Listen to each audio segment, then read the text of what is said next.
Good morning, student.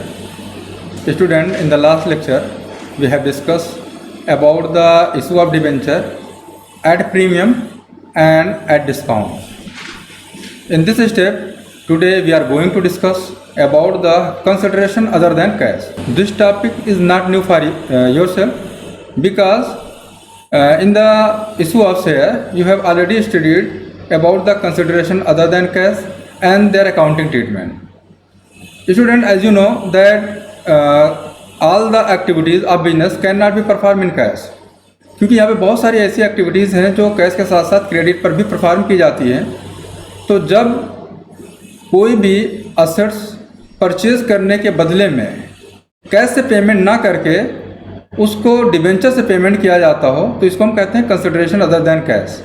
It means when to discharge the obligation against the purchase of assets or running business, businessman unable to pay the amount in cash, in such a case he may be offer the securities like the share and debenture. This is called consideration other than cash. तो ऐसी situation जहाँ पे share या debenture को issue करके अपने obligation को discharge किया जाता हो उसको हम कहते हैं कंसिडरेशन अदर देन कैश। तो इस कंडीशन में जो अकाउंटिंग ट्रीटमेंट है वो सेम होता है like the issue of share, बस यहाँ पे डिफरेंस एक और बढ़ गया। वो ये है कि जब हम डिबेंचर को इशू करते हैं तो वो डिस्काउंट पर भी इशू कर सकते हैं, जैसा कि लास्ट लेक्चर में डिस्कस किया गया। तो अगर सपोज कीजिए हमने पार पर, प्रीमियम पर या डिस्काउंट पर इशू किया तो उस कंडीशन में अकाउंटिंग ट्रीटमेंट क्या होगा, इस पर हमें डिस्कस करना है। तो एंट्रीज क्या होंगी इन केस व्हेन वेंडर को डिबेंचर पार पर इशू किया जाता है तो उस कंडीशन में ट्रीटमेंट सेम है आपका एज यूजुअल। पहली कंडीशन तो आपकी जो इससे पहले होती आई है वो वही रहेगी।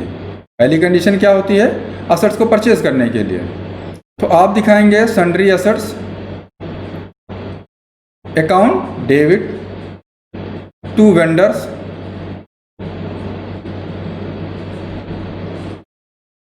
अब अगर लाइबिलिटी भी है तो सन्ड्री लाइबिलिटी भी क्रेडिट हो जाती है। ये तो एज यूजुअल है, इसमें कोई चेंजिंग नहीं हुई, वो सेम एंट्री है।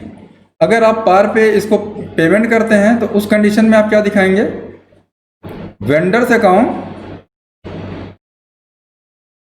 डेबिट टू जितने परसेंट आपका डिबेंचर है।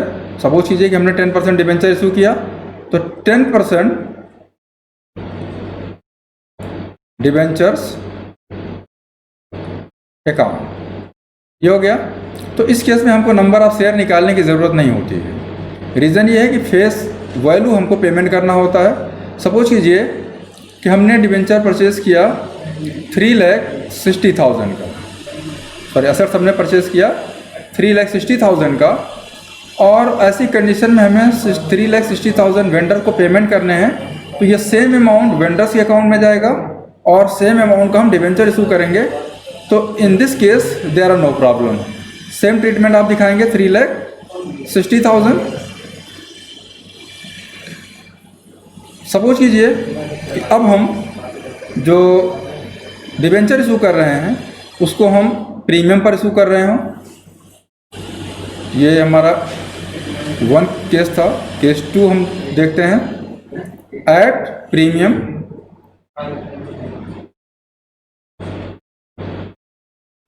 At premium.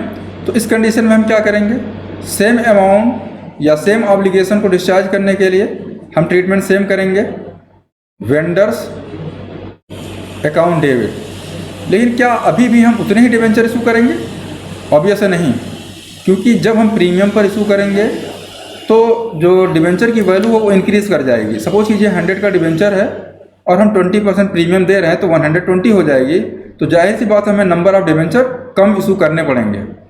तो इस कंडीशन में to 10% debentures account to securities premium reserve account. तो अब यहाँ पे हम number of debenture find out कैसे करेंगे। देखिए, number of debenture find out करने के लिए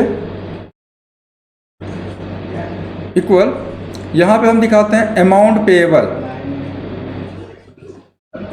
जो अमाउंट हमें वेंडर को पेमेंट करना है upon face value plus premium.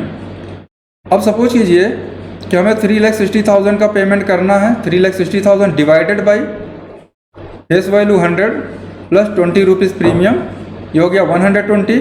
तो हमें नंबर ऑफ डिवेंचर 3,000 इशू करना पड़ेगा। अब इस 3,000 का क्या यूज़ है, 3,000 को हम मल्टीप्लाई कर लेंगे फेस वैल्यू से, ट्रांसफ़र हो जाएगा डिवेंचर्स अकाउंट में। तो ये हो जाएगा 100 है, ये हो गया 3 लाख, और ये हो जाएगा 3,000 इंटू 20, ये हो गया हमारा 60,000। एग्रीड अमाउंट था 3,60,000 जिसका पेमेंट हो चुका। तो number of debenture find out इसलिए करते हैं जिससे डिवेंचर्स के फेस वैल्यू से मल्टीप्लाई करके डिवेंचर्स का अमाउंट निकाला जा सके, और डिवेंचर के प्रीमियम मनी से, डिवेंचर को प्रीमियम मनी से मल्टीप्लाई करके प्रीमियम का अमाउंट निकाला जा सके। जो थर्ड केस है वो डिस्काउंट के केस में एट डिस्काउंट। तो यहाँ पे जो प्रोविज़न करते हैं बिल्कुल सेम है, बस डिफरेंस ये है कि डिस्काउंट लॉस है इसलिए लॉस डेबिट हो जाएगा। तो आप दिखाएंगे vendors account debit discount on issue of debenture account debit to 10% debentures account. अब यहाँ पे कैसे निकालेंगे, नंबर ऑफ डिवेंचर का तरीका वही है। नंबर ऑफ डिवेंचर अगर आपको निकालना है, नंबर ऑफ डिवेंचर, डिफरेंस क्या हुआ, amount payable upon face value minus discount. तो सपोज कीजिए कि हम डिस्काउंट यहाँ पे 10% ऑफर कर रहे हैं, 10% डिस्काउंट ये हो गया। तो ऐसी कंडीशन में क्या हो जाएगा, ये 90 हो जाएगा। तो अब यहाँ पे आप देखेंगे कि आपका जो अमाउंट पेएबल है 3,60,000, और ये हो गया आपका 100 माइनस 10 90, ये हो गया 4,000 डिवेंचर। तो यहाँ पे डिवेंचर 4,000 हुए, यहाँ पे डिवेंचर 3,000 था। अब यही ट्रीटमेंट यहाँ पे आप कर लेंगे, 4,000 मल्टीप्लाइड बाई 90, क्योंकि ये 90 रुपीज़ हम पेमेंट कर रहे हैं 4,000 डिवेंचर इशू करके वेंडर को। तो ये हो गया 3,60,000। वेंडर का जो ऑब्लिगेशन था वो डिस्चार्ज कर दिया हमने। अब बचा क्या, डिस्काउंट निकालना। तो 4,000 मल्टीप्लाइड बाई 10, ये हो गया 40,000, और टोटल डिवेंचर्स हो गया 4 लाख का। मीन्स हमने 4 लाख का डिवेंचर इशू किया, तब 3,60,000 का पेमेंट हमने किया वेंडर्स को, और 40,000 का हमको लॉस हुआ। तो ये ट्रीटमेंट कंटिन्यूसली फॉलो होगा। हाँ, यहाँ पे एक चीज़ और आता है कि अगर loss on issue of debenture को रिटर्न ऑफ करना है तो उस कंडीशन में treatment as usual statement of profit and loss, securities premium या जनरल रिजर्व के अगेंस्ट आप रिटर्न ऑफ करेंगे। सेम टॉपिक पर based question, X company purchase assets of the book value of ₹10,45,000 from Y company. It was agreed that purchase consideration be paid by issuing 14% debenture of ₹100 each. Assumed debenture have been issued at par, at premium of 10%, at discount of 5%.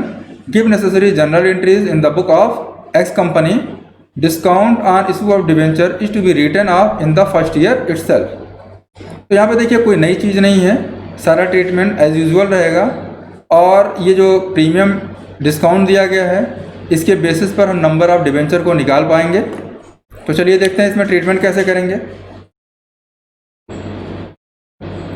First entry होगी assets के लिए, और हमने purchase किया है Y limited से। तो यहाँ पे हम दिखाएंगे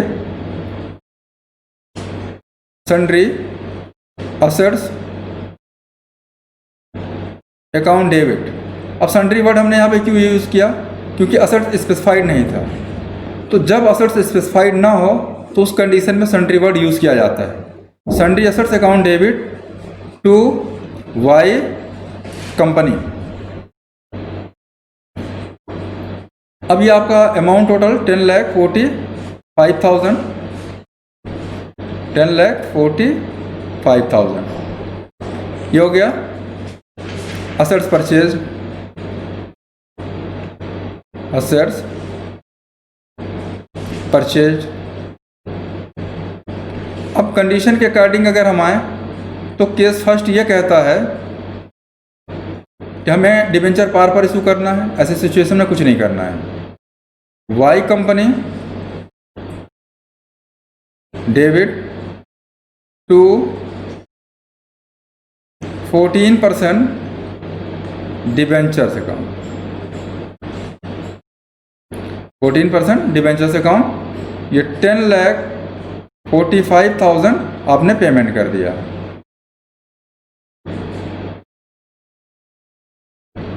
आप दिखाएंगे debenture issued at par. Case second में अगर आप बात करिए तो यहाँ पे कहा गया है कि डिबेंचर को हमने प्रीमियम पर इशू किया।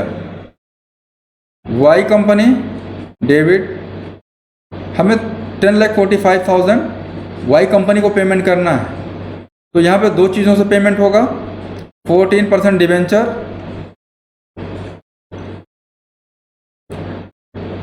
And securities premium reserve. अब हमें यहाँ पे अगर नंबर ऑफ डिबेंचर निकालना है तो हमारा तरीका वही है, number of debenture equal 10,45,000 divided by premium की बात कितनी की गई थी, 10%, और फेस वैल्यू है डिबेंचर का 100 रुपीज़। तो देखिए 110 हो जाएगा, 110 से आप डिवाइड करेंगे जब तो ये 0 से 0 कैंसिल हो जाएगा, 11 9 जा 99, 5 रिमाइंडर होगा, ये 5 मीन्स 9,500 आपको डिबेंचर इशू करने पड़ेंगे। तो यहाँ पे आप यही दिखाएंगे 9,500 multiplied by 100 debentures account, 9,500 multiplied by 10 ये सिक्योरिटीज प्रीमियम रिजर्व अकाउंट, ये हो गया आपका 9,50,000 और ये हो गया आपका 95,000, इक्वल हो गया आपका 10,45,000। Case 3,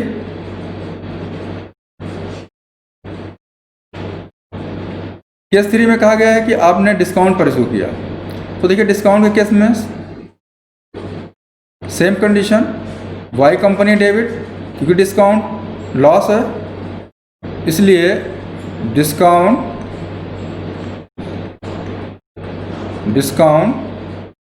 on issue of debenture account debit to 14% debentures account. अब ये आपका नंबर ऑफ डिबेंचर कितना होगा, ये तो हमने केस 2 में निकाल दिया। केस 3 के केस में अगर आप निकालते हैं number of debenture equal 10,45,000 divided by, यहाँ पे 5% डिस्काउंट के साथ कहा गया है, तो 100 का 5% 5 रुपीज़ मीन्स 100 माइनस 5, या आप कह सकते हैं 10,45,000 डिवाइडेड बाई 95 इक्वल 11,000 डिबेंचर। ये इतने डिबेंचर इशू किए जाएंगे। अब यहाँ पे आप जब इशू करेंगे 11,000 मल्टीप्लाइड बाई 95, ये हो जाएगा आपका 10,45,000 और यहाँ पे हो जाएगा आपका 11,000 मल्टीप्लाइड बाई 5, ये हो जाएगा आपका 55,000 और टोटल आपका हो जाएगा 11 लाख। लास्ट कंडीशन इसमें दी गई है कि डिस्काउंट या लॉस को डिबेंचर के फर्स्ट ईयर में रिटर्न ऑफ करना है, तो यहाँ पे प्रीमियम हमारे पास अवेलेबल है, हम प्रीमियम से रिटर्न ऑफ कर सकते हैं। अगर नहीं होता तो उस कंडीशन में हम directly statement of profit and loss के अगेंस्ट रिटर्न ऑफ कर सकते हैं। तो यहाँ पे हम एज्यूम करते हैं कि एक ही केस ये है और हम statement of profit and loss के अगेंस्ट रिटर्न ऑफ करते हैं। Statement of profit and loss account debit to discount on issue of debenture। तो ये हमारा हो गया 55,000। ये statement of profit and loss में ट्रांसफ़र हो गया। Sundry assets account debit to, हाँ चले गए भाई, to sundry liabilities account to vendors account. Vendors word इसलिए यूज किया गया क्योंकि नाम क्लियर नहीं था। टोटल असेट्स हुआ हमारा 12 लाख, सन्ड्री लाइबिलिटी हो गई 2,20,000, agreed amount which is payable 9,40,000। अगर आप टोटल करें तो ये हो रहा हमारा 11,60,000। तो डिफरेंस अभी भी है, क्रेडिट साइड 60 है, तो इसको हम बैलेंस करेंगे टू कैपिटल रिजर्व। ये हमारा बैलेंसिंग फिगर होगा 40,000। Assets purchase.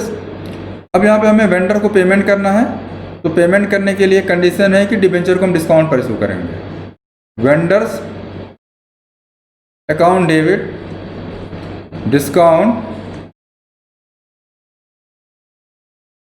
Discount on issue of debenture account debit to debentures account. Debentures account. अब यहाँ पे देखिए नंबर ऑफ डिबेंचर कैसे निकालेंगे, सेम तरीका। Agreed amount payable to vendor 9,40,000 divided by face value minus discount.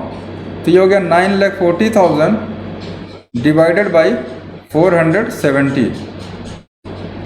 तो ऐसी सिचुएशन में ये हो जाएगा 2,000 डिबेंचर, मीन्स हमें 2,000 डिबेंचर इशू करना पड़ेगा। 2,000 मल्टीप्लाइड बाई 470, ये आपका ट्रांसफ़र हो गया वेंडर्स अकाउंट। 2,000 इंटू 30, ये डिस्काउंट में, तो टोटल हो गया हमारा ये 9,40,000 एग्रीड अमाउंट, और ये हो गया हमारा 60,000, और टोटल अमाउंट हो गया हमारा ये 10 लाख।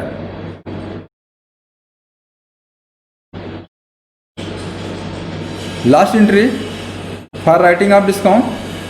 तो यहाँ पे आप दिखाएंगे statement of profit and loss account debit to discount issue of debenture account. तो ये हो गया आपका 60,000। आपने डिस्काउंट को फर्स्ट ईयर में रिटर्न ऑफ कर दिया। आई थिंक इसमें ज़्यादा प्रॉब्लम नहीं हुई होगी। आपके सामने 2 क्वेश्चन MCQ के हैं और 2 क्वेश्चन सेम टॉपिक पर बेस्ड हैं आपके, इन्हें आपको सॉल्व करना है। इन केस ऑफ प्रॉब्लम आप डिस्कस करेंगे। Thank you.